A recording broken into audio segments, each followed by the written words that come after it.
Perkenalkan, nama saya Najwa Astila Jarani dari kelas Sosiologi 1D. Assalamualaikum warahmatullahi wabarakatuh. Yang terhormat Bapak Ahmad Syafur Rahman MPD selaku dosen pembimbing pada mata kuliah Bahasa Indonesia serta teman-teman yang saya banggakan. Puji syukur, marilah kita panjatkan kepada Allah Subhanahu wa Ta'ala dan sholawat serta salam semoga tetap tercurah kepada baginda Rasulullah SAW. Adapun topik yang akan dibicarakan yaitu tentang mencintai negara Indonesia melalui bahasa. Bahasa adalah alat komunikasi yang dimiliki manusia berupa sistem lambang bunyi yang berasal dari alat ucap atau mulut manusia. Bahasa juga merupakan kumpulan kata di mana masing-masing kata memiliki makna dan hubungan abstrak dengan suatu konsep. Bahasa Indonesia lahir pada tanggal 28 Oktober 1928. Saat itu, para pemuda di pelosok Nusantara sedang berkumpul dalam rapat pemuda. Dalam rapat tersebut menghasilkan 3 ikrar yang diberi nama Sumpah Pemuda.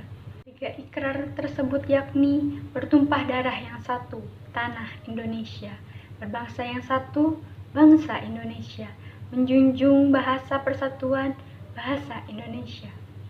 Ikrar yang ketiga merupakan tekad bahwa Indonesia merupakan bahasa persatuan bangsa Indonesia. Pada waktu itulah bahasa Indonesia dikukuhkan kedudukannya sebagai bahasa nasional. Bahasa Indonesia berasal dari bahasa Melayu. Bahasa ini tumbuh dan berkembang dari bahasa Melayu yang zaman dulu sudah dipakai sebagai bahasa perhubungan dan perdagangan.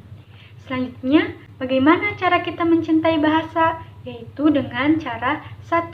Melestarikan bahasa Indonesia. Ya, tentu saja, karena bahasa Indonesia adalah bahasa persatuan untuk bangsa Indonesia. Dari Sabang sampai Merauke. Di berbagai lembaga pendidikan, pasti memiliki mata pelajaran bahasa Indonesia untuk memudahkan kita berkomunikasi. 2. Meningkatkan rasa nasionalisme. Semakin kita mempelajari bahasa Indonesia, maka kita juga akan semakin tahu sejarah bangsa yang besar ini. Bahasa Indonesia adalah jati diri bangsa. Menggunakan bahasa Indonesia berarti memiliki jiwa nasionalisme yang tinggi kepada Negara Kesatuan Republik Indonesia melalui bahasa Indonesia. Penggunaan bahasa Indonesia harus dilakukan gerakan secara nasional karena dengan bahasa Indonesia telah memperkokoh persatuan dan kesatuan bangsa Indonesia. 3. Mempermudah dalam berkomunikasi antar suku, ras, dan daerah. Tentunya setiap daerah, setiap suku, dan ras di Indonesia memiliki bahasanya masing-masing. Lalu, bagaimana kita dapat berkomunikasi dengan suku dari daerah lain, yaitu menggunakan bahasa persatuan, bahasa Indonesia. 4. Membuat pribadi kalian menjadi pribadi yang lebih santun. Kenapa bisa begitu? Karena tutur kata penggunaan bahasa Indonesia yang baik dan benar sangatlah halus. Ketika kita terbiasa menggunakan bahasa Indonesia yang baik dan benar, secara otomatis pribadi kita akan menjadi lebih sopan dan santun. 5. Tidak canggung atau grogi. Jika kalian berada di sebuah forum resmi, pertemuan penting, tentunya kalian tidak akan menggunakan bahasa-bahasa gaul sehari-hari kalian untuk digunakan di dalamnya. Jika kalian sudah terbiasa menggunakan bahasa Indonesia yang baik dan benar, maka kalian sudah tidak canggung lagi saat berbicara di acara resmi yang sedang kalian hadiri. Apa saja fungsi bahasa itu? Bahasa memiliki fungsi utama sebagai alat komunikasi antar individu, kelompok, dan organisasi sosial dalam berbagai konteks kehidupan. Hal ini dapat dilihat pemanfaatan bahasa Indonesia di provinsi yang ada di Indonesia. Ternyata telah berdampak positif sebagai alat pemersatu antar wilayah dan antar suku yang tersebar di berbagai wilayah di Indonesia. Fungsi yang lainnya yaitu 1. Sebagai bahasa resmi suatu negara. 2. Alat pengembangan kebudayaan. 3. Ilmu pengetahuan pengantar dunia pendidikan.